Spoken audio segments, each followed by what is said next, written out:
সন্ধ্যায় প্রধান উপদেষ্টার সঙ্গে বিএনপির বৈঠক, হাসিনার ষড়যন্ত্র মোকাবেলায় দ্রুত নির্বাচনের তাগিদ নেতাদের।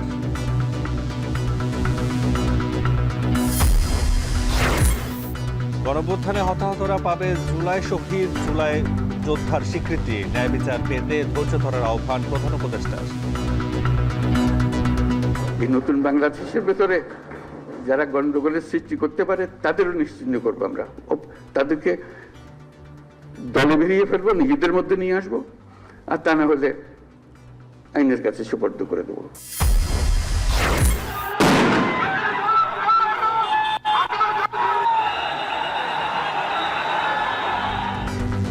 শাহবাগে আন্দোলনকারীদের উপর পুলিশের টিয়ারশেল লাঠিচার্জ। নতুন বাস চলাচলে মালিক শ্রমিক পক্ষের অসন্তোষ। সড়কে গণপরিবহন কম। এবং নীতি সুধার অপরিবর্তিত রেখে মুদ্রানীতি ঘোষণা, মূল্যস্ফীতি 7 থেকে 8% নামিয়ে আনার লক্ষ্য।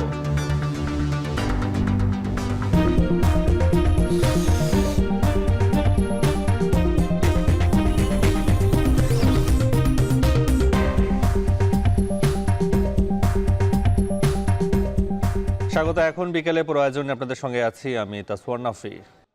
সন্ধ্যায় প্রধান উপদেষ্টার সঙ্গে বিএনপি নেতাদের বৈঠক যমুনায়। আলোচনা হবে নির্বাচন সহ দেশের বর্তমান পরিস্থিতি নিয়ে। সোমবার সন্ধ্যা 6টায় প্রধান উপদেষ্টার বাসভবন যমুনায় ডক্টর মোহাম্মদ ইউনূসের সাথে বৈঠক হওয়ার কথা রয়েছে, যেখানে বিএনপির প্রতিনিধি হিসেবে থাকবেন দলের স্থায়ী কমিটির 3 সদস্য ডক্টর খন্দকার মোশাররফ হোসেন, নজরুল ইসলাম খান এবং সালাউদ্দিন আহমেদ। দলীয় সূত্রে জানা গেছে, চলমান রাজনৈতিক পরিস্থিতি নিয়ে বিএনপির উদ্বেগের বিষয়টি বৈঠকে তুলে ধরা হবে।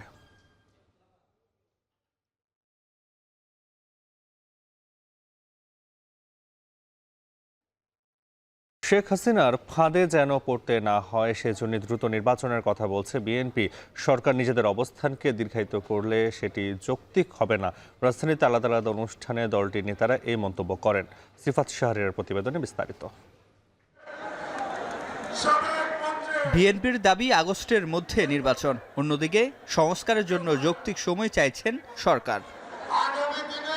তাতে অভ্যন্তরীণ বৈঠকের বাইরেও সভা সমাবেশে দ্রুত নির্বাচনের জোরালো দাবি বিএনপির।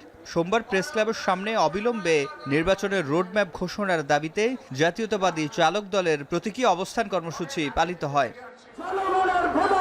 যেখানে নির্বাচন দেরি করে মঈনুদ্দিন ফখরুদ্দিনের পথে সরকার যাচ্ছে কিনা সেদিকে ডক্টর ইউনূসকে খেয়াল রাখার আহ্বান জানান বিএনপি চেয়ারপারসনের উপদেষ্টা জয়নুল আবদিন ফারুক।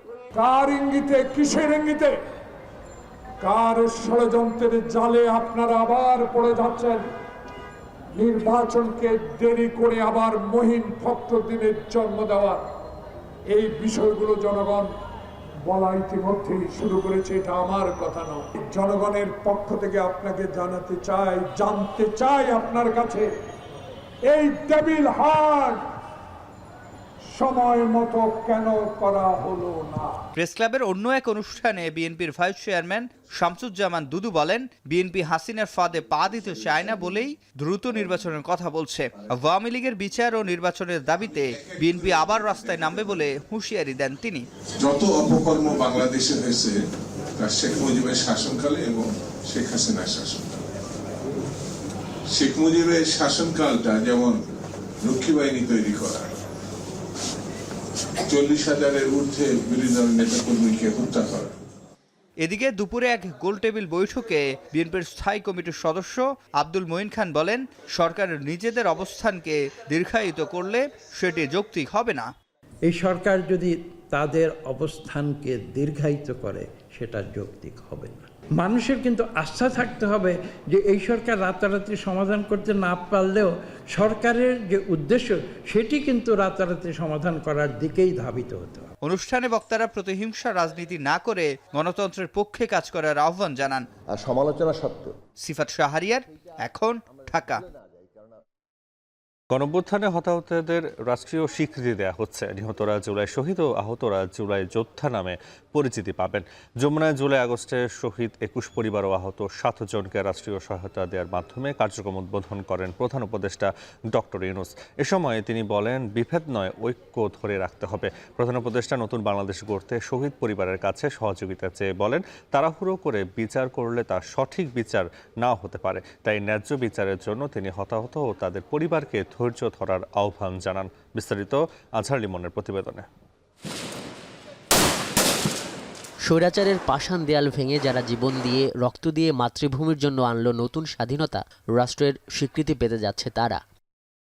সোমবার থেকে শুরু হলো জুলাই গণঅভ্যুত্থানে আহত ও শহীদ পরিবারকে রাষ্ট্রীয়ভাবে আর্থিক সহায়তা প্রদানের কার্যক্রম। তেজগাঁওয়ে প্রধান উপদেষ্টার কার্যালয়ে এদিন ২১ জুলাই শহীদ পরিবার ও ৭ আহতদের আর্থিক চেক প্রদান করা হয়। মুক্তিযুদ্ধ মন্ত্রণালয় ও স্বাস্থ্য মন্ত্রণালয়ের উপদেষ্টাদের নিয়ে এর উদ্বোধন করেন প্রধান উপদেষ্টা ডক্টর মোহাম্মদ ইউনূস।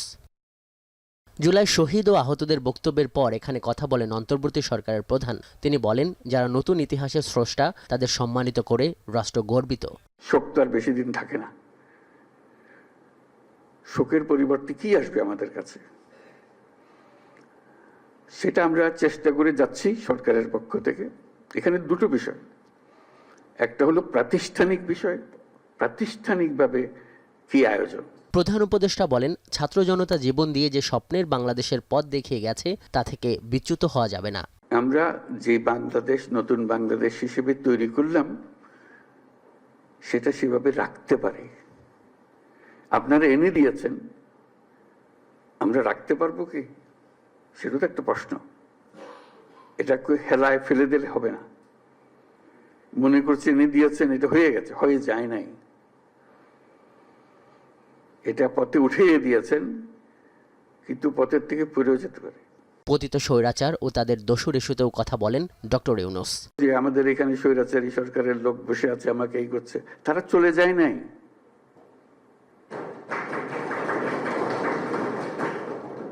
তোমরা বলছো যে তার সরকারে আছে, আমি বলছি তোমার গ্রামেও আছে।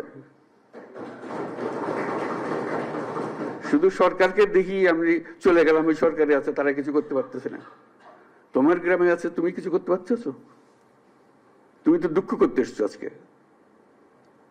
কাজে সেই তেজ আসতে হবে না, এদেরকে জায়গা দেবো না আমরা কোথাও। তিনি আরো বলেন, গুম খুন সহ সকল হত্যাকাণ্ডের বিচার হবে, কিন্তু বিচার তাৎক্ষণিকভাবে করতে গেলে অবিচার হয়ে যায়। এজন্য সবাইকে ধৈর্য ধরার আহ্বান জানান তিনি। নতুন বাংলাদেশ করে ফেলেছো, এই নতুন বাংলাদেশের ভেতরে যারা গন্ডগোলের সৃষ্টি করতে পারে তাদেরও নিশ্চিহ্ন করবো আমরা। তাদেরকে দলে বেরিয়ে ফেলবো, নিজেদের মধ্যে নিয়ে আসবো, আর তা না হলে আইনের কাছে সুপর্দ করে দেবো।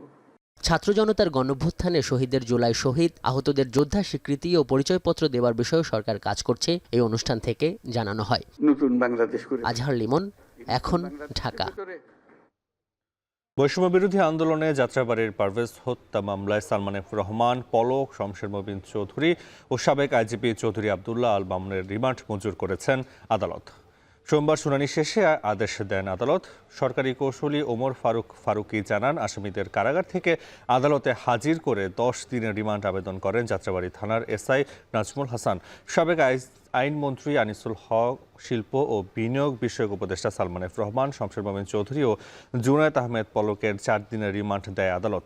এছাড়া যাত্রাবাড়ি থানার আরেকটি হত্যা মামলায় সাবেক আইজিপি চৌধুরী আবদুল্লাহ আল মামুনের 3 দিনের রিমান্ড দেওয়া হয়েছে। এদিকে মোহাম্মদপুরের 2টি মামলায় সাদেক খান ও শাহবাগ থানার মামলায় সাবেক এমপি গোলাম কিবরিয়া টিপুকে গ্রেপ্তার দেখিয়েছে পুলিশ। যাত্রাবাড়ি একটি হত্যা মামলায় তদন্তকারী কর্মকর্তা 10 দিন রিমান্ড প্রার্থনা করেন। বিজ্ঞ আদালত এজাহারের গুণাগুণ দেখে এবং তদন্তকারী কর্মকর্তার দরখাস্তের পরিপ্রেক্ষিতে তাদের বিরুদ্ধে 4 দিনের রিমান্ড মঞ্জুর করেন। আর একটি মামলায় পুলিশের সাবেক আইজিপি চৌধুরী আবদুল্লাহ আল মামুন 7 দিনের রিমান্ড প্রার্থনা করা হয়। তদন্তকারী কর্মকর্তার দরখাস্তের পরিপ্রেক্ষিতে বিজ্ঞ আদালত তার বিরুদ্ধে 3 দিনের রিমান্ড মঞ্জুর করেন। শারীরিক অবস্থা বিবেচনায় নিয়ে যাতে রিমান্ড বাতিল করা হয় এবং তার জামিনের জন্য প্রার্থনা করি। এবং আজকে অন্যান্য আরও 12 জন আসামি আনা হয়েছিল এবং তাদেরকে বিভিন্ন মামলায় রিমান্ড চাওয়া হয় এবং বিজ্ঞ আদালত তাদেরকে বিভিন্ন মেয়াদে রিমান্ড মঞ্জুর করেন। রাজধানীর শাহবাগে শিক্ষক নিয়োগের দাবিতে সড়ক অবরোধ করে বিক্ষোভ করছেন আন্দোলনকারীরা। তাদের উপর জলকামান ও লাঠিচার্জ করেছে পুলিশ। এ নিয়ে আরও জানাতে সরাসরি যুক্ত হচ্ছেন জাহিদ হাসান। জাহিদ, পুলিশের বল প্রয়োগের পরও বিক্ষোভকারীরা এখনও শাহবাগে অবস্থান করছেন। তাদের পরবর্তী কর্মসূচি বা কর্মপরিকল্পনা কি জানাবেন?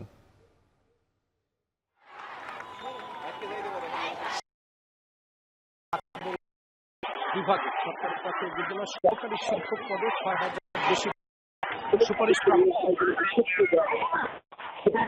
গত সপ্তাহে আজকে যা হাইকোর্ট বাতিল করে আগে যায়। বাতিল করে আদেশ দেয়। এরপরে তারা লাগাতার আন্দোলনে শাহবাগে অবস্থান নেয়। আজ দুপুরে তারা শাহবাগের যে মূল সড়ক সেই সড়কে অবস্থান নেওয়ার পরে তাদেরকে সরিয়ে দেওয়ার জন্য পুলিশের এখানে টিয়ার শেল, তারপরে লাঠিচার্জ, জল কামান সব কিছু ব্যবহার করা হয়েছে, সাউন্ড গ্রেনেড ব্যবহার করা হয়েছে। তারপরেও যারা এই নারী প্রার্থীরা রয়েছেন সহকারী শিক্ষক পদের জন্য, তারা কোনোভাবেই সড়ক ছাড়ছেন না। ইতিমধ্যে তাদের অনেক আন্দোলনরত প্রার্থীরা তারা আহত হয়েছেন, বেশ কয়েকজন হাসপাতালে গেছেন, কয়েকজনকে গ্রেফতার করা হয়েছে। পুলিশও দফায় দফায় তাদেরকে বুঝিয়ে ওঠানোর চেষ্টা করেছেন, কখনো বল প্রয়োগ করেছেন, কখনো তাদেরকে সরিয়ে দেওয়ার চেষ্টা করেছেন, কিন্তু কোনোভাবেই যারা প্রার্থী রয়েছেন এই প্রাইমারি যে নিয়োগের জন্য যারা সুপারিশপ্রাপ্ত হয়েছিলেন চূড়ান্তভাবে ৬,০০০-এর বেশি প্রার্থী ঢাকা এবং চট্টগ্রাম বিভাগে তৃতীয় ধাপের নিয়োগ ছিল এটি, এবং এই ফলাফলটি ৩ মাস আগে বর্তমান অন্তর্বর্তী সরকার তারাই প্রকাশ করেছিল, এবং তাদের আগে যারা ফলাফল প্রকাশিত হয়েছে একই বিজ্ঞপ্তিতে তারা ইতিমধ্যেই যোগদান করেছে। কিন্তু এই তৃতীয় ধাপে এসে তাদের এই নিয়োগপত্র অর্থাৎ তাদের নিয়োগদানের ঠিক আগ মুহূর্তে তাদের বিজ্ঞপ্তিটি হাইকোর্ট বাতিল করে দেওয়ার পরেই তারা তাদের এই চাকরি ফিরে পাওয়ার জন্য বা তারা চাকরিতে যোগ দেওয়ার জন্য প্রাথমিক সহকারী শিক্ষক পদে তারা এখানে আন্দোলন করে, এবং আন্দোলন থেকে তাদের সরানোর জন্য এখানে পুলিশ দফায় দফায় তাদেরকে এখানে টিয়ার শেল, এখানে লাঠিচার্জ, সাউন্ড গ্রেনেড, বুলেট সকল কিছুই করা হয়েছে। তারপরও এখানে বিশেষ করে যারা নারী প্রার্থী রয়েছেন তারা কোনোভাবেই সড়ক থেকে সরে যাননি। ১টা থেকে তারা এখন পর্যন্ত এই সড়কে অবস্থান করছেন। একই সঙ্গে পাশেই একটি আন্দোলন ছিল এই নিবন্ধিত শিক্ষকদের, বেসরকারি যে উচ্চ মাধ্যমিক যেই বিদ্যালয় রয়েছে অর্থাৎ এনটিআরসির যে নিয়োগ, সেই নিবন্ধিত শিক্ষকদের যারা পরীক্ষায় উত্তীর্ণ হয়েছেন, নিবন্ধনে উত্তীর্ণ হয়েছেন, তাদেরকে নিয়োগ দেওয়া হয়নি। তারা বলছেন দুর্নীতি বৈষম্যের কারণে তারা পরীক্ষায় উত্তীর্ণ হয়ে শিক্ষক হিসাবে তারা শিক্ষকতা করতে পারছেন না। তাদেরও দাবি ছিল যে এই বৈষম্য দূর করে নতুন একটি পদ্ধতি করে একটি কমিটি করে তাদেরকে নিয়োগ দেওয়া হোক। এই দুই পক্ষের শিক্ষকদের আন্দোলনে শাহবাগে চলছে, তবে সেই পক্ষ পুলিশের লাঠিচার্জের পরে তারা সড়ক ছেড়ে দেয়। কিন্তু সহকারী শিক্ষকদের যেই পক্ষটি রয়েছে, যারা এখানে প্রার্থীরা এসেছেন এবং তারা সকাল থেকে মূলত জাতীয় জাদুঘরের সামনে অবস্থান করছিলেন, এখন তারা সড়কের উপর অবস্থান করছেন। তারা তাদের নিয়োগের দাবিতে তারা স্লোগান দিচ্ছেন এবং 5 দিন ধরে তারা বিভিন্নভাবে এখানে আন্দোলন করছেন। আজকে পুলিশ তাদের উপরে কিছুটা দমন চালিয়েছে এবং তাদেরকে সড়ক থেকে সরিয়ে দেওয়ার জন্য বারবার চেষ্টা করা হয়েছে। নাফি, শাহবাগে শিক্ষকদের সড়ক অবরোধ করে আন্দোলনের খবর জানাতে যুক্ত ছিলেন জাহিদ হাসান। বেতন ভাতা নিয়ে মালিক শ্রমিকের অসন্তোষে ভেস্তে যেতে বসেছে ঢাকার 21টি রুটের কাউন্টার ও টিকেটিং পদ্ধতি। চালক ও সহকারীদের অভিযোগ, নতুন পদ্ধতিতে মালিকরা তাদের ঠিকমতো বেতন দিচ্ছেন না। এ অবস্থায় সোমবার সকাল থেকে এসব রুটে কয়েকটি পরিবহনের বাস চলাচল বন্ধ রয়েছে। এতে ভোগান্তি বেড়েছে যাত্রীদের। কালিব ইবনে রিয়াজের প্রতিবেদন। চলতি মাসের 6 তারিখে ঢাকা পরিবহন সমন্বয় কর্তৃপক্ষকে পুরোপুরি উপেক্ষা করে ঢাকার গণপরিবহনের 21টি রুটে চালু হয় কাউন্টার ও টিকেটিং পদ্ধতি। মালিক সমিতির দাবি, শুরুতে সেবার মান কম হলেও পরবর্তীতে তা বাড়বে, কিন্তু মাত্র কয়েকদিনেই বাস্তবতা পুরো ভিন্ন। মালিক শ্রমিক অসন্তোষে সোমবার এই রুটে চলাচলকারী কয়েকটি পরিবহনের বাস রাস্তায় চোখেই পড়েনি। রবিবার উত্তরা আজমপুর বাস স্ট্যান্ডে এই রুটের সব পরিবহনের কাউন্টার সচল ছিল। একদিন পরই সোমবার ছাতা টেবিল চোখে পড়লেও দেখা মিলল না সংশ্লিষ্ট ব্যক্তির। আমাদের যে বিএনএস সেন্টারে একটা কাউন্টার ছিল, ওই জায়গা থেকে এই জায়গায় আসতে হয়। হাউস বিল্ডিং আমাদের কাউন্টার দেয় না, ওই জায়গা থেকে যে হাইটে আসতে হয়। এই জন্য যাত্রী আসলে কাউন্টারে এসে এই মানে গাড়িতে চড়বে এরকম দেখতেছিলাম। কাঙ্ক্ষিত বাস না পেয়ে ভোগান্তিতে এই রুটের যাত্রীরা। যে নিয়মটা আমাদের দিছিল যে কাউন্টার দিয়ে মানুষ উঠতে হবে এবং কি কোনো প্যাসেঞ্জার দাঁড়ায় যেতে পারবে না, সেটা এখন আর নাই। মানে কালকে একটু চলছিল, চলার পর আজকে থেকে আবার এটা নাই। বসুন্ধরা যেতে যাচ্ছিলাম, কিন্তু এখানে এসে কোনো বসুন্ধরা বাস পেলাম না। এখন দেখি আজকে এসে দেখছি ভিআইপির কাউন্টারটা নাই, যদিও আমি একটু আর্জেন্সির মধ্যে আছি, তাড়াতাড়ি যাওয়া দরকার ছিল আমার। কয়েকটি পরিবহন হাতে গোনা কাউন্টার থেকে যাত্রী তুললেও ভিআইপি, ভিক্টর থেকে শুরু করে বেশ কয়েকটি পরিবহনকে আগের মতোই ডেকে ডেকে যাত্রী তুলতে দেখা যায়। চালক হেলপারদের অভিযোগ, এই পদ্ধতিতে গত কয়েকদিন তারা ঠিকমতো বেতনই পাননি। কাউন্টার থেকে লোক ওঠাম, আমাদের 3 দিন ধরে বেতন দেয় না, 4 দিন ধরে আজকে মালিকেরও কোনো টাকা দেয় না, আমাদের কোনো বেতন দেয় না। রাত্রেবেলা কোনো গাড়িটার তেল নাই, মালিক ইনকাম নাই, ড্রাইভার স্টাফদের কারো বেতন নাই। যারা কর্মকর্তা আছে তাদেরকে ফোন দেওয়া হচ্ছে, তাদের সবার মোবাইল বন্ধ। আমরা ভাত খাবো, ওই ভাত খাওয়ার টাকাও পাই না রাতের বেলা। গাড়ির তেলের টাকা নাই, মাঝ ইনকাম নাই, আঙ্গ বেতন নাই, কোনো খরচই নাই। ঢাকার গণপরিবহনে শৃঙ্খলা ফেরাতে বিশেষজ্ঞরা বরাবরই জোর দিচ্ছেন সমন্বয়কে, কিন্তু কঠোর প্রচেষ্টা ছাড়া সমন্বয়হীন আর অপরিকল্পিত এসব উদ্যোগ ক্ষণিকের আশা জাগালেও শেষমেশ তা ভেস্তে যায়। গালিব ইবনে রিয়াজ, এখন, ঢাকা। নীতি সুধার অপরিবর্তিত রেখে নতুন মুদ্রানীতি ঘোষণা করেছে বাংলাদেশ ব্যাংক। আগামী জুনে বেসরকারি খাতে ঋণ প্রবৃদ্ধির প্রাক্কলন আগের মতোই 9.8% রাখা হয়েছে, যার আগে গত ডিসেম্বর পর্যন্ত বেসরকারি খাতে ঋণ প্রবৃদ্ধি হয়েছে 7.28%। সোমবার বাংলাদেশ ব্যাংকের সভাকক্ষে governor doctor Hasan H Mansur জানুয়ারি-জুন সময়ের জন্য মুদ্রানীতি ঘোষণা করেন। তিনি জানান, পর্যায়ক্রমে মূল্যস্ফীতি 7 থেকে 8% নামিয়ে আনা হবে। এতে সরকারি খাতে ঋণ প্রবৃদ্ধির প্রাক্কলন করা হয়েছে 17.5%, যা গত ডিসেম্বরে হয়েছে 18.10%। সংবাদ সম্মেলনে উপস্থিত আছেন deputy governor Nurun Nahar, Zakir Hossain Chowdhury, doctor Kabir Ahmed ও BFIU প্রধান। মুদ্রানীতি ঘোষণার আগে সকালে কেন্দ্রীয় ব্যাংকের পরিচালনা পর্ষদের বৈঠকে এ বিষয়ে আলোচনা হয়। নতুন মুদ্রানীতিতে নীতি সুদ হার বাড়ানোর আলোচনা থাকলেও জানুয়ারিতে মূল্যস্ফীতি কিছুটা কমে আসে, আপাতত তা অপরিবর্তিত রাখা হয়েছে। বিনিময় হার ব্যবস্থাতেও বড় কোনো পরিবর্তন আনা হয়নি।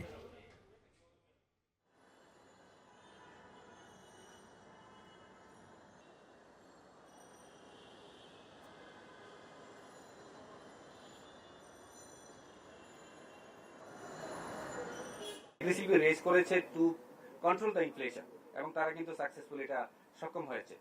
আমি লাল লাইন যেটা সেটা হচ্ছে ইনফ্লেশন, এবং ব্লু লাইনটা হচ্ছে যাতে রিলেটিভলি কম বলা হয়েছে যে মনিটারি পলিসি টাইট। এবং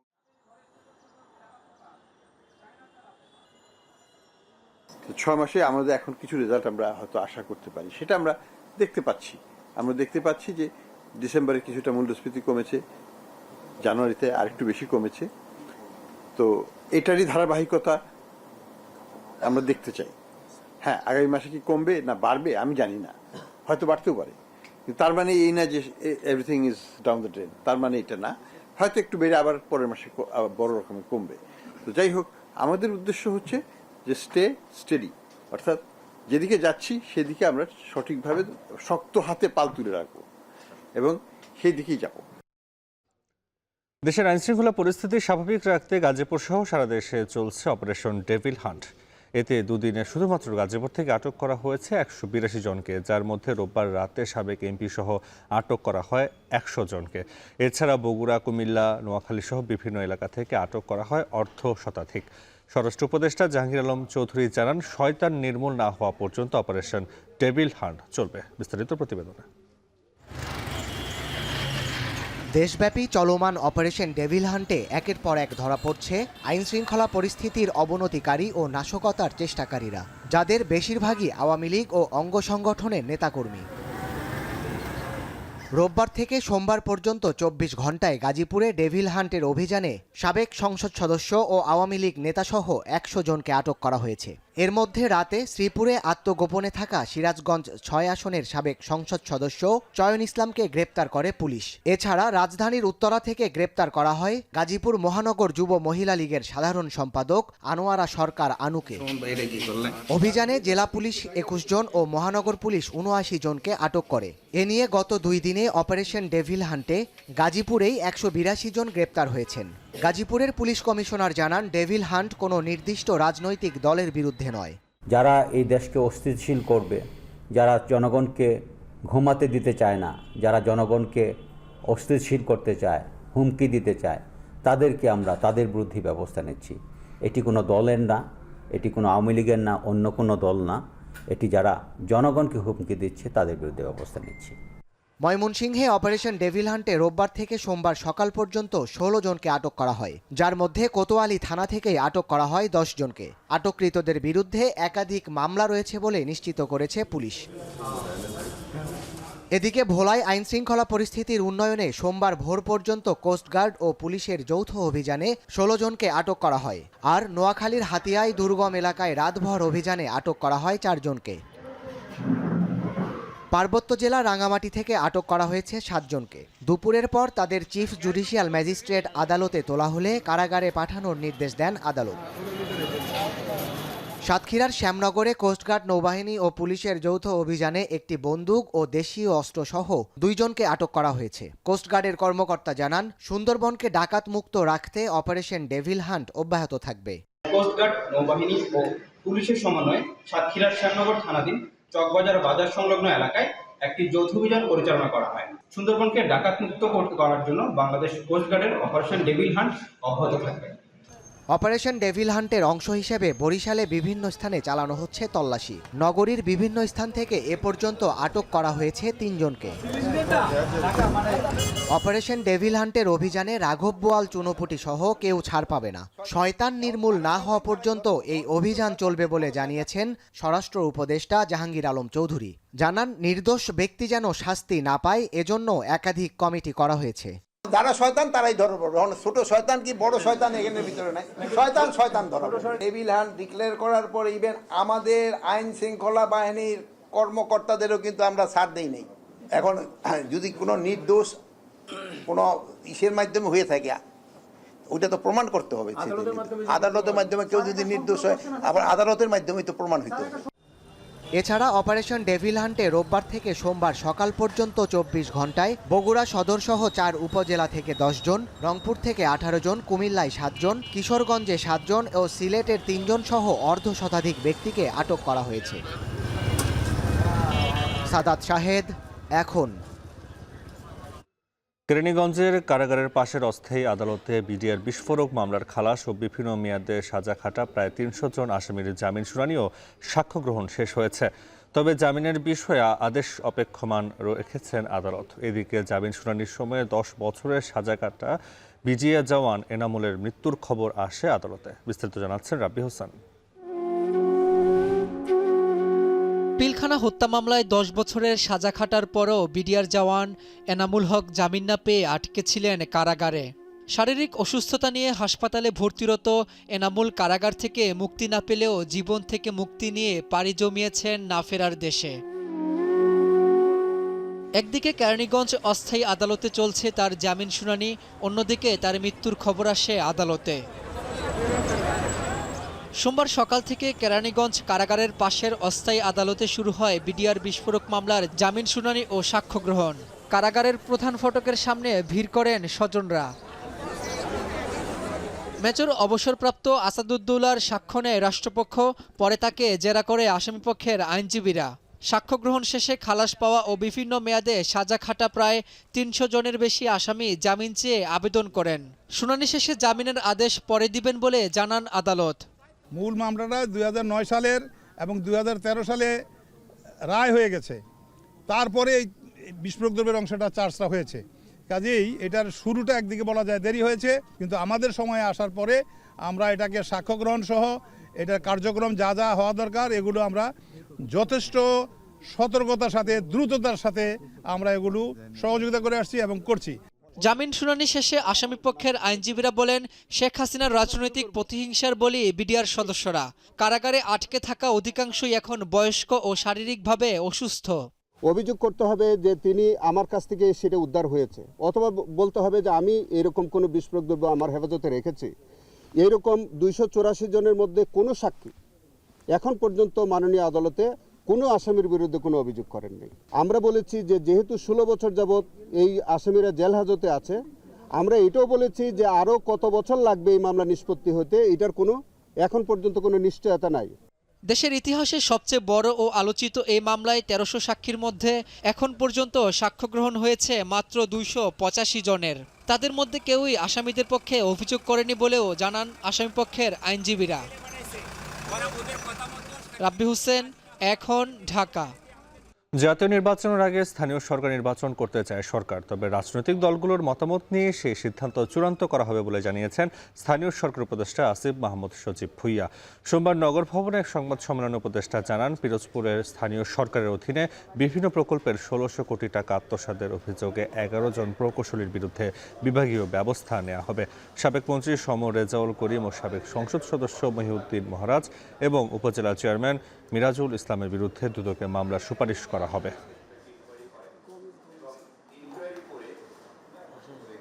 স্থানীয় সরকার নির্বাচন করার ক্ষেত্রে সরকারের এক ধরনের নীতিগত সিদ্ধান্ত আছে এবং আপনারা জানেন বেশিরভাগ স্থানীয় সরকারের যেই সংস্থাগুলো আছে সেখানে এখন নির্বাচিত জনপ্রতিনিধি নেই এবং আমাদের সরকারি কর্মকর্তারা এক একজন দেখা যায় 2-3টা পর্যন্ত দায়িত্বে একসাথে আছে। স্থানীয় সরকার নির্বাচনটা আয়োজন করার ক্ষেত্রে এখন পর্যন্ত যদিও কোনো চূড়ান্ত সিদ্ধান্ত হয়নি, তবে ইতিবাচক।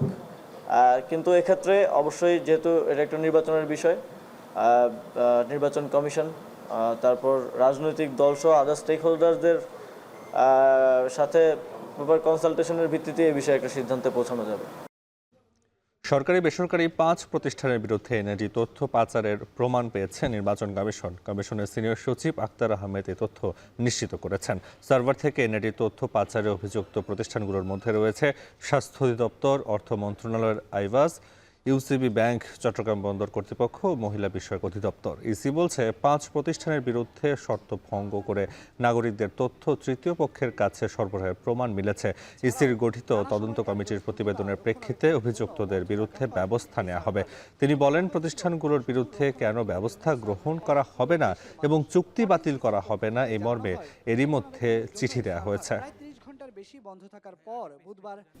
আমাদের অগোচরেই, আমি বলবো অগোচরেই, এই তথ্য যাদের কাছে দিচ্ছি তার থেকে তথ্য অন্য অনাকাঙ্ক্ষিত ব্যক্তি বা প্রতিষ্ঠান তথ্যটা নিচ্ছেন, যেটা কাম্য না। এবং এইটাকেই নিয়ন্ত্রণের আনার জন্যে, এর ব্যবস্থাপনাটাকে আরও উন্নত করার জন্যে আমরা আমাদের যে সেবা গ্রাহকরা আছেন তাদের সাথে আমরা একটা আলোচনার ব্যবস্থা করেছি আজকে।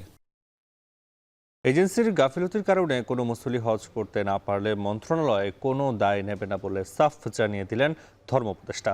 দুপুরে সচিবালয়ের সংবাদ সম্মেলনে তিনি দাবি করেন, অন্যান্যদের চেয়ে বাংলাদেশে বিমান ভাড়া কম। আগামীতে হজযাত্রীর সংখ্যা বিবেচনায় বৈধ এজেন্সির সংখ্যা কমতে পারে বলেও আভাস দেন উপদেষ্টা। দেবরাজ দেবের প্রতিবেদনে বিস্তারিত। বাংলাদেশ থেকে গত বছর 85,000-এরও বেশি ধর্মপ্রাণ মুসল্লিরা পবিত্র হজ পালন করতে মক্কায় যান। হজ যাত্রা নির্বিঘ্ন করতে সরকারের নানা উদ্যোগ সত্ত্বেও প্রতি বছরই শেষ মুহূর্তে দেখা যায় নানা অনিয়ম ও বিশৃঙ্খলা। এবছর হজ পালনে বিশৃঙ্খলা এড়াতে ও সৌদি সরকারের নিয়মের মধ্যে হজ পালনে শুরু থেকেই তাগিদ দিয়েছে ধর্ম মন্ত্রণালয়। সরকারের সেই উদ্যোগের অগ্রগতি জানাতে সোমবার দুপুরে সচিবালয়ে সংবাদ সম্মেলন করেন ধর্ম উপদেষ্টা। ব্রিফিংয়ে উপদেষ্টা 14 ফেব্রুয়ারির মধ্যে এজেন্সিগুলোকে অবশ্যই সব ধরনের চুক্তি সম্পন্ন করার আহ্বান জানান। এ সময় তিনি বলেন, এজেন্সির কারণে কোনো মুসল্লি হজ পালন করতে না পারলে মন্ত্রণালয় কোনো দায় নেবে না। চুক্তি সম্পাদনের গতি খুব স্লথ এবং অনেক ক্ষেত্রে তেমন কোনো অগ্রগতি লক্ষ্য করা যাচ্ছে না। ডেডলাইন 14 ফেব্রুয়ারি এবং এটা কোনোভাবেই বাড়ানো হবে না। আর অর্ধেক এখনো বাকি আছে, সময় আছে মাত্র 4 দিন। এরপরে যদি কেউ আমাদেরকে বলে যে টাইম বাড়ান, এটা আমাদের সুযোগ নাই, এটা আমাদের হাতে নাই, এটা সৌদি গভর্নমেন্টের ব্যাপার। এজেন্সির অবহেলা বা গাফিলতির কারণে কোনো হজ যাত্রী, নিবন্ধিত হজ যাত্রী হজ করতে না পারলে সে দায় সংশ্লিষ্ট এজেন্সিকে নিতে হবে। বিমান ভাড়া কমানোর ইস্যুতে উপদেষ্টা বলেন, অন্যান্য দেশের চেয়ে বাংলাদেশে ভাড়া অনেকটাই কম। তবে আগামীতে সৌদি সরকার অনুমোদন দিলে উন্মুক্ত দরপত্রের মাধ্যমে বিদেশি এয়ারলাইন্সগুলোকেও যুক্ত করার চেষ্টা করা হবে। In comparison with other countries, বাংলাদেশের প্যাকেজ কোনো ক্রমেই বেশি নয়, কোনো ক্রমে বেশি নয়। পাকিস্তান ধরেন, ভারত ধরেন, বোম্বে থেকে ফ্লাই করবে, কম হবে না। তো আশা করছি আগামী বছর যদি আমরা থার্ড ক্যারিয়ারের অনুমতি পাই, তখন একবার ওপেন টেন্ডার দিয়ে আমরা এমিরেটস, গালফ এয়ার অথবা কাতার এয়ারওয়েজের সাথে আমরা কম্পিটিশনে যাব। সংবাদ সম্মেলনে ওমরার টিকিট নিয়ে সিন্ডিকেটে কারা জড়িত তাদের চিহ্নিত করতে 13 সদস্যের টাস্ক ফোর্স করা হয়েছে বলেও জানিয়েছেন ধর্ম উপদেষ্টা। 13 সদস্য সমন্বয় টাস্ক ফোর্স গঠন করা হয়েছে এবং ওনারা মনিটর করবেন। এটাও যেহেতু ওমরার কথা লেখা আছে, মানুষ আমাদেরকে দোষারোপ করে যে সিন্ডিকেট ভাঙতে আমরা সক্ষম হই নাই, আপনাদের মাধ্যমে জানিয়ে দিলাম এই সিন্ডিকেটও ভেঙে গেছে। ধর্ম উপদেষ্টা আরও বলেন, এজেন্সির সংখ্যা কমানোর ব্যাপারেও চিন্তাভাবনা করছে সরকার। আগামীতে হজ যাত্রীর সংখ্যা বিবেচনা করে এজেন্সির অনুমোদনের ব্যাপারে সিদ্ধান্ত নেওয়া হতে পারে বলেও ইঙ্গিত দেন ধর্ম উপদেষ্টা। দেবরাজ দেব, এখন, ঢাকা। বন্ধ হওয়া রাষ্ট্রায়ত্ত পাটকলগুলো সরকারিভাবে চালু হবে না বলে জানিয়েছেন বাণিজ্য উপদেষ্টা মোহাম্মদ বশির হোসেন। বেসরকারি খাতে লিজ দেওয়া খুলনার দৌলতপুর জুট মিল পরিদর্শন করে এ কথা বলেন তিনি। এ সময় তিনি আরও বলেন, রাষ্ট্রায়ত্ত পাটকলগুলোর জায়গায় শুধু পাট পণ্য উৎপাদন করলে চলবে না, বরং লাভজনক প্রতিষ্ঠানে পরিণত করতে গেলে অন্যান্য সামগ্রীও তৈরি করতে হবে। এক্ষেত্রে বেসরকারি বিনিয়োগ আকৃষ্ট করতে নীতিমালায় পরিবর্তন আনা হচ্ছে বলেও জানান তিনি। এছাড়াও সাংবাদিকদের অপর এক প্রশ্নের জবাবে তিনি বলেন, ভোজ্য তেলের বাজার মনিটরিং ও মজুদ যাচাই বাছাই চলছে, 1 সপ্তাহের মধ্যে তেলের বাজারও নিয়ন্ত্রণে আসবে। উপদেষ্টা খুলনার দৌলতপুর জুট মিলের পাট পণ্য উৎপাদন এবং জুতার ফ্যাক্টরি পরিদর্শন করেন।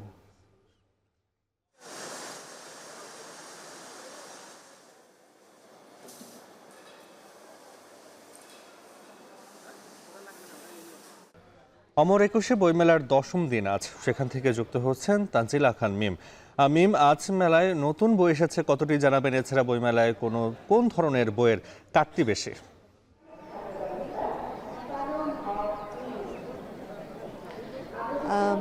নাফি, ফাল্গুনের বাতাস কিন্তু ইতোমধ্যেই অমর একুশে বইমেলা জুড়ে বইতে শুরু করেছে, আর তারই সঙ্গে বইয়ের নেশায় পাঠকরাও ছুটে ছুটে আসছেন।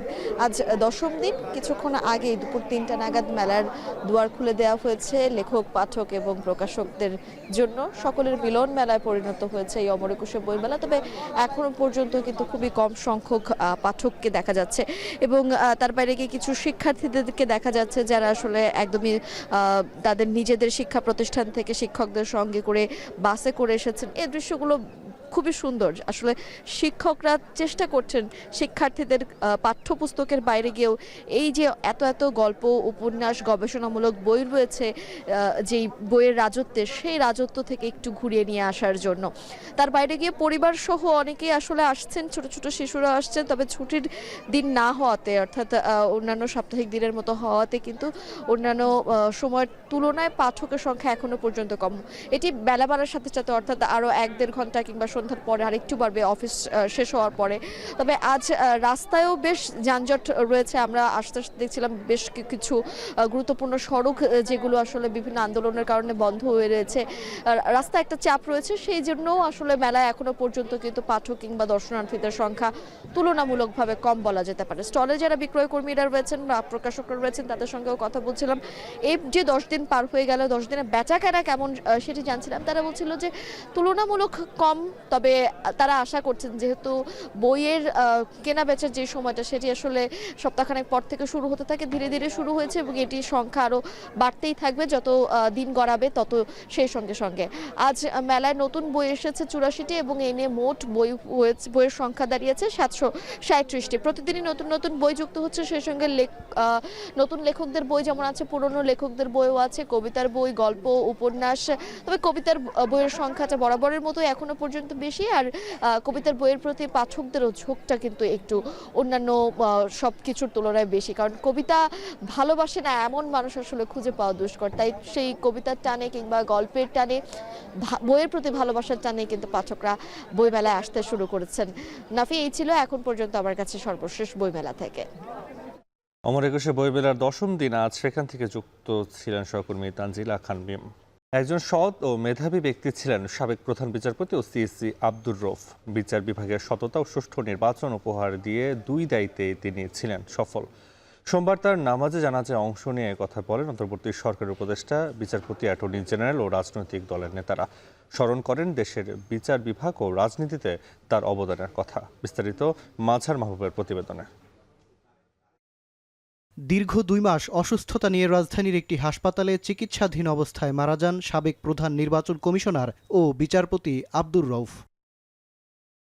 সোমবার জাতীয় ঈদগাহ মাঠে মরহুমের পরিবারের সদস্যদের সঙ্গে জানাজায় অংশ নেন অন্তর্বর্তী সরকারের 2 উপদেষ্টা, ভারপ্রাপ্ত প্রধান বিচারপতি, অ্যাটর্নি জেনারেল ও আইনজীবীরা। এ সময় জানাজায় অংশগ্রহণকারীরা বলেন, যে কোনো দায়িত্বই অত্যন্ত সততার সাথে পালন করেছেন বিচারপতি আব্দুর রউফ। রোহের মাফিয়াত কামনা করছি এবং ওনার যে সাফল্যের তালিকা সেটা অনেক বড়। এত কম তরুণ মানুষ, মানুষ কম ছিল, সব মানুষ নিয়ে সবাই অনেক বেশি তার কাছে আপনারা সবাই দোয়া করবেন আপনার জন্য। আল্লাহ যাতে ওনাকে বেহেশত নসিব করেন এবং ওনার গুনাহ যাতে মাফ করেন। 1934 সালে ময়মনসিংহে জন্মগ্রহণ করেন মোহাম্মদ আব্দুর রউফ। লেখাপড়া করেছেন ঢাকা বিশ্ববিদ্যালয়ে। আইন পেশায় কর্মজীবন শুরু করেন। 1982 সালে বিচারক হিসেবে যোগ দেন হাইকোর্টে। প্রতিকূল সে সময়ের ন্যায়নিষ্ঠ বিচার ব্যবস্থাকে আজও স্মরণ করেন আইনজীবীরা। তিনি যখন বিচারক হিসাবে হাইকোর্ট বিভাগে এবং সুপ্রিম কোর্টের আপিল বিভাগে দায়িত্ব পালন করেছেন, আমরা তাকে একটা অসাধারণ বিচারক হিসাবে পেয়েছি। বাংলাদেশ জুডিশিয়ারিতে যে উজ্জ্বল ভাবমূর্তি তৈরি করেছিলেন, এই জাতীয় আন্দোলন একটি কাজে এগিয়ে থাকবে। 1990 সালের 25 ডিসেম্বর থেকে 1995 সালের 18 এপ্রিল পর্যন্ত বাংলাদেশের পঞ্চম সিইসির দায়িত্ব পালন করেন আব্দুর রউফ। রাজনৈতিক নেতারা বলেন 1991 সালে বাংলাদেশের অন্যতম সেরা ও ঐতিহাসিক নির্বাচন জাতিকে উপহার দিয়েছিলেন তিনি। বাংলাদেশে যে নির্বাচনটা 91 সালে হয়েছে, যেটাতে বেগম খালেদা জিয়া প্রধানমন্ত্রী হয়েছিলেন, বাংলাদেশের ইতিহাসে এর আগে এবং পরে এই রকম গ্রহণযোগ্য নির্বাচন কেউ করতে পারে নাই। বাংলাদেশের রাষ্ট্রপতি পদটা নিয়ে একটু খুব দোদুল্যমানতা ছিল, তখন ওনাকে রাষ্ট্রপতি করার জন্য বিভিন্ন দিক থেকে অনেকে প্রস্তাব দিয়েছিল। বিগত সময়ে সরকারের স্বৈরাচারী নানা সিদ্ধান্তের প্রতিবাদে বলিষ্ঠ ভূমিকা রেখেছেন বিচারপতি আব্দুর রউফ। নিজস্ব মতামত, দর্শন ও চিন্তাধারায় আব্দুর রউফ দেশের রাজনীতিতে ইতিবাচক প্রভাব রেখেছেন বলে মত তরুণ রাজনৈতিক নেতাদের। একটি চমৎকার পরিচ্ছন্ন জীবন যাপন করেছেন, যা আমাদের জন্য অনুকরণীয়। আমরা আশা করি তরুণ প্রজন্ম তার এই দেখানো পথে এই বাংলাদেশকে গড়ে তোলার জন্য চেষ্টা করবে ইনশাআল্লাহ। ময়মনসিংহ সদরে স্থানীয় মসজিদে জানাজা শেষে মরহুমের শেষ ইচ্ছা অনুযায়ী মায়ের পাশে দাফন করা হবে সাবেক এই প্রধান বিচারপতিকে। মাজহার মাহবুব, এখন, ঢাকা। এবার আন্তর্জাতিক প্রসঙ্গ। জাতীয় গ্রিডের ট্রান্সফরমারে বানর ঢুকে ব্যাহত করছে শ্রীলঙ্কার বিদ্যুৎ উৎপাদন। এতে একদিনের বেশি সময় ধরে লোডশেডিং এর কবলে শ্রীলঙ্কার 2,20,00,000 মানুষ। বেশ কিছু জায়গায় বন্ধ রয়েছে চিকিৎসা সহ জরুরি সেবা। জাহানারা ভূঁইয়ার প্রতিবেদনে বিস্তারিত। 2022 সালের পর আবারও ভয়াবহ লোডশেডিং দেখছে শ্রীলঙ্কার বাসিন্দারা। তবে এবার অর্থনৈতিক সংকটে নয়, বানর কাণ্ডে অন্ধকার নেমে এসেছে গোটা শ্রীলঙ্কায়। শ্রীলঙ্কার কলম্বোয় জাতীয় গ্রিডের ট্রান্সফরমারের খাঁচার ভেতর হরহামেশাই ঢুকে পড়ছে বানর। এতে ব্যাহত হচ্ছে বিদ্যুৎ উৎপাদনের স্বাভাবিক কার্যক্রম। ফলে ঘণ্টার পর ঘণ্টা বিদ্যুৎবিহীন দিন কাটাতে হচ্ছে লঙ্কানদের।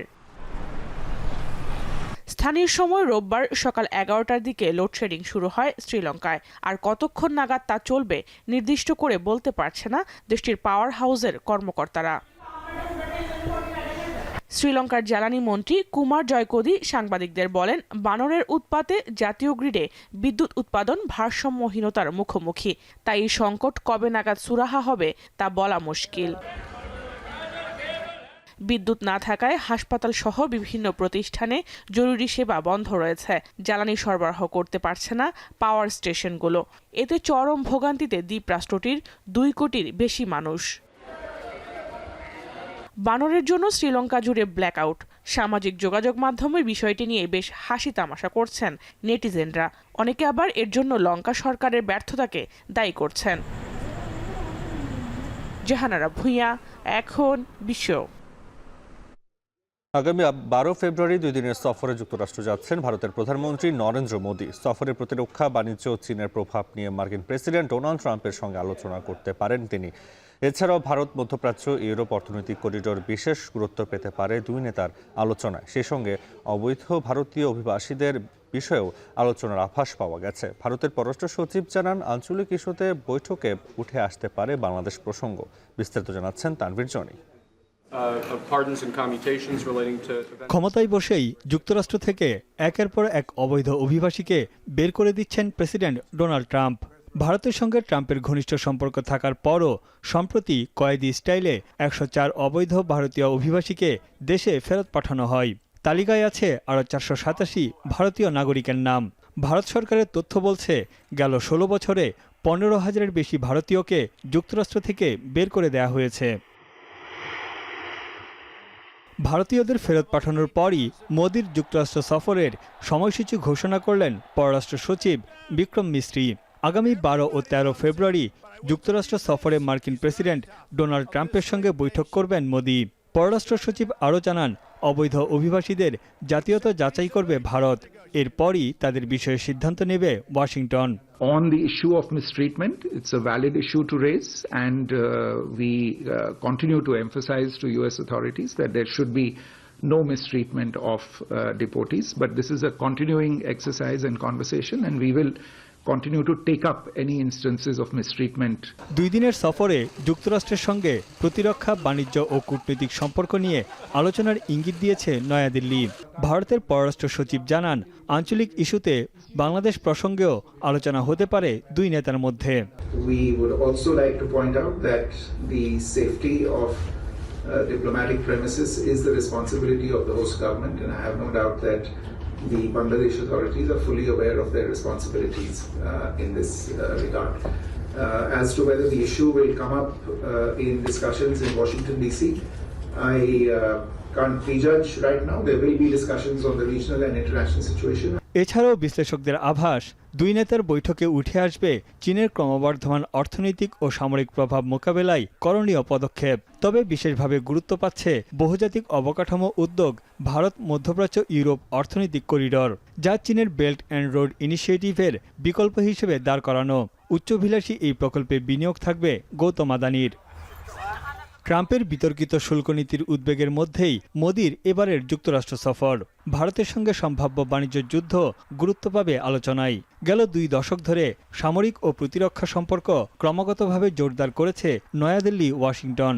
উন্নত প্রযুক্তির সমরাস্ত্র তৈরিতে মার্কিন প্রযুক্তিতে প্রবেশাধিকার চাই ভারত। এছাড়াও তথ্য প্রযুক্তির ক্ষেত্রেও পারস্পরিক সহযোগিতার বিষয়ে আলোচনা হতে পারে 2 নেতার বৈঠকে। ভারতের বৃহত্তম বাণিজ্যিক অংশীদার যুক্তরাষ্ট্র। 2023-24 অর্থবছরে 118 বিলিয়ন মার্কিন ডলারের দ্বিপাক্ষিক বাণিজ্য হয়েছে 2 দেশের মধ্যে। দ্বিতীয় মেয়াদে ট্রাম্প হোয়াইট হাউসের মসনদে বসার পর এটি হবে মোদির প্রথম যুক্তরাষ্ট্র সফর। তানভীর জানি, এখন বিশ্ব। এখন বিকেল শেষ করার আগে শিরোনামগুলো জানাবো আরও একবার।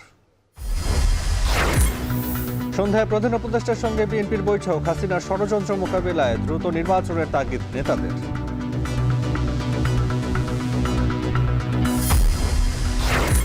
গণঅভ্যুত্থানে হতাহতরা পাবে জুলাই শহীদ ও জুলাই যোদ্ধার স্বীকৃতি, ন্যায় বিচার পেতে ধৈর্য ধরার আহ্বান প্রধান উপদেষ্টার। এই নতুন বাংলাদেশের ভেতরে যারা গণ্ডগোলের সৃষ্টি করতে পারে তাদেরও নিশ্চিহ্ন করবো আমরা, তাদেরকে দলে বেরিয়ে ফেলবো, নিজেদের মধ্যে নিয়ে আসবো, আর তা না হলে আইনের কাছে সুপর্দ করে দেবো।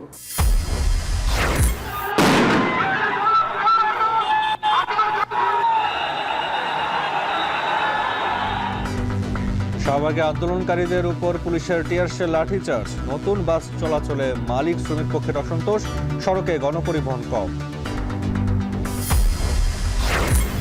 এবং নীতি সুধার অপরিবর্তিত রেখেই মুদ্রানীতি ঘোষণা, মূল্যস্ফীতি 7 থেকে 8% নামিয়ে আনা লক্ষ্য।